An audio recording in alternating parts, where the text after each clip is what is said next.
England's court awaited the arrival of a foreign princess. She was to marry the most powerful man in Europe, a king whose reign had reshaped England, whose 6 wives had stirred scandal and fear, and whose power seemed absolute. Anne of Cleves, a German duchess, crossed the cold North Sea, unaware that she was stepping into a web of political intrigue and personal peril. For her, this was a journey of duty. For Henry VIII, it was a calculated political maneuver, a marriage that promised Protestant alliances, military support, and strengthened diplomacy. Yet, almost immediately, the marriage faltered. Within hours of meeting her, Henry claimed he could not bring himself to touch her. Whispers circulated through the court. The king had been repelled. Later, chroniclers would dramatize it with lurid tales of foul smell and rotten flesh. But the reality was far more complex, rooted not in Anne's body, but in the fragile body and failing health of Henry VIII himself. Anne's arrival marked the beginning of a story that combined politics, human frailty, and survival under one of England's most tyrannical kings. Anne of Cleves was never chosen for her beauty or charm. Unlike Henry's earlier marriages, which had sometimes involved ambition, desire, or personal obsession, this union was purely strategic. Europe was divided along religious lines. Henry VIII had broken with Rome, establishing the Church of England, which angered Catholic monarchies. France and Spain represented looming threats, while Protestant Germany offered potential alliances. Thomas Cromwell, Henry's trusted chief minister, orchestrated the marriage with precision. Anne's lineage and religion made her an ideal candidate to secure the Protestant bond. She was obedient, well-born, and politically advantageous. Anne's personal desires were irrelevant. She was being offered to a man whose own youth, health, and vigor had begun to fail, and whose reputation for volatility and cruelty was well known. As she traveled toward England, Anne likely imagined a smooth transition into a new life, a palace and royal privileges. She could not have known that the king she was about to marry would see her not as a partner, but as a pawn in a dangerous and highly personal chess game. Henry VIII had never met Anne of Cleves before agreeing to marry her. To determine if the marriage would proceed, he relied on the work of Hans Holbein the Younger, England's most skilled court painter. Holbein was tasked with creating a portrait that would capture Anne's appearance, dignity, and suitability as queen. The portrait was flawless, showing Anne poised, elegant, and regal. Henry was pleased and gave his consent, unaware that a painting could never convey personality, speech, or presence. When Anne arrived in England, the first meeting was not magical. Instead, he encountered a calm, dignified princess who did not cater to his expectations of immediate attraction or dramatic courtship. The disconnect between his anticipation and reality created tension almost instantly. By 1540, Henry VIII was a shadow of the man he had once been. Chronic leg ulcers caused constant pain and emitted a persistent odor. These wounds required daily care and ointments. His massive weight and declining mobility made simple movement difficult. Doctors at the time observed that such physical deterioration could also impact sexual performance. Henry's inability to consummate the marriage with Anne was likely a result of these health problems, but admitting sexual incapacity was impossible for a king whose authority was tied to his masculinity. Instead, the blame shifted, subtly, socially, and politically, onto Anne.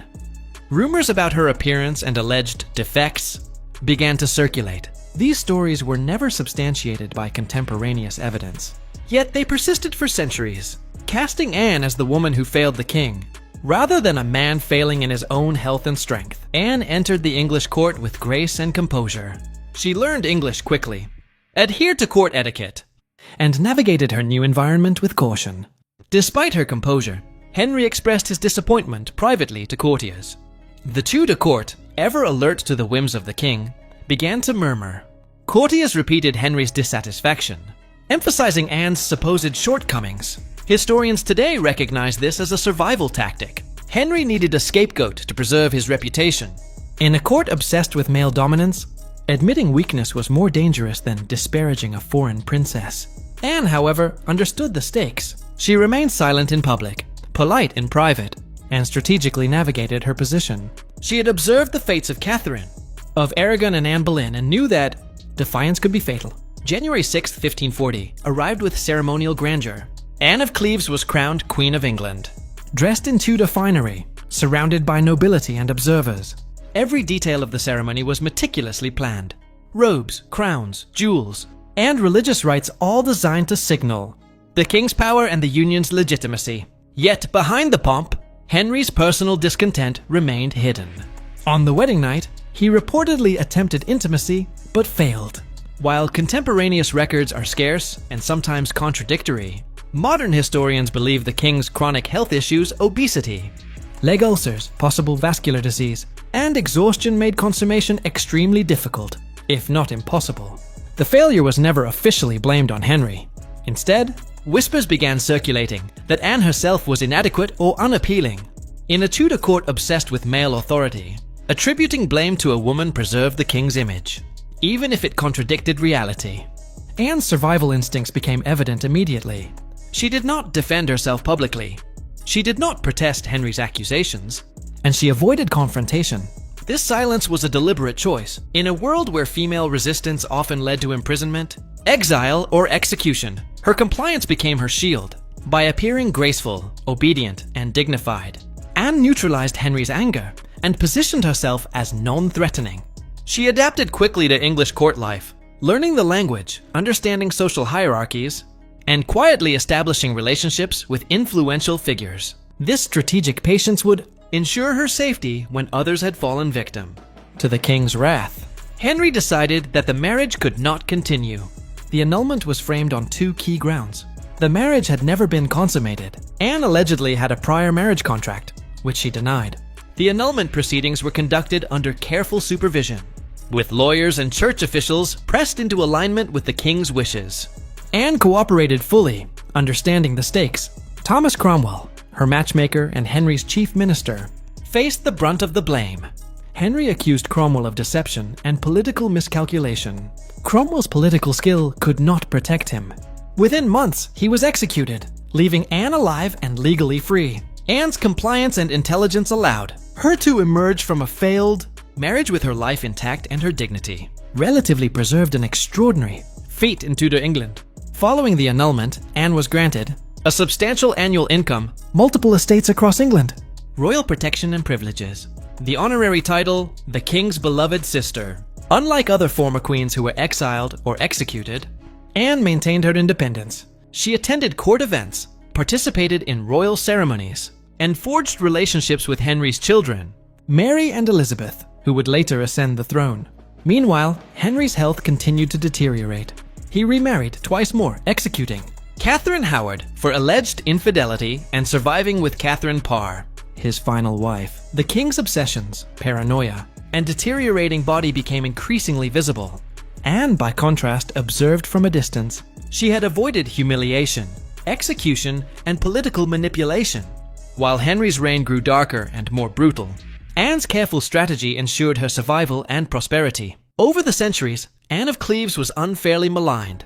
Writers, artists, and storytellers emphasized her alleged physical defects and the rotten fish rumor. In reality, Anne had navigated the most dangerous court in Europe with intelligence, patience, and grace. The narrative shifted to blame Anne for Henry's inability or unwillingness to consummate the marriage, when the truth was much more complex. Henry's declining health, the pressures of kingship, and Tudor misogyny all contributed to the legend that mischaracterized Anne. Anne of Cleves demonstrates that survival in a tyrannical court required strategic silence, political awareness, emotional intelligence, adaptability to dangerous circumstances. While other women suffered public execution, exile, or imprisonment, Anne used patience and dignity to outlast the king.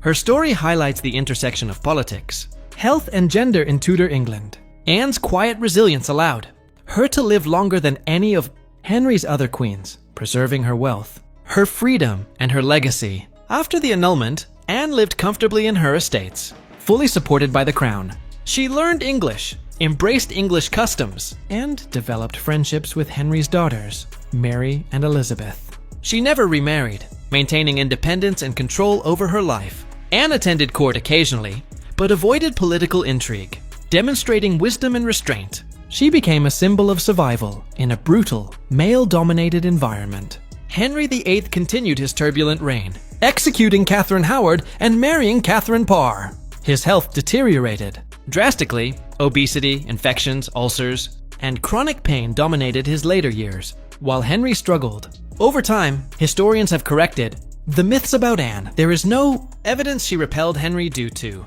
physical defects or odor. The so-called rotten fish rumor was propaganda, likely a cover for Henry's failing health and impotence. Anne of Cleves transformed a potentially fatal marriage into a story of survival. She lost the crown but gained freedom, wealth, safety, historical recognition for intelligence and dignity. She outwitted one of England's most tyrannical kings, proving that calm, strategic patience can triumph over brute power. Anne of Cleves did not fail Henry VIII. She survived him. In a court of fear, politics, and blood, she became the queen who outlived the tyrant, leaving a legacy of courage, resilience, and quiet triumph.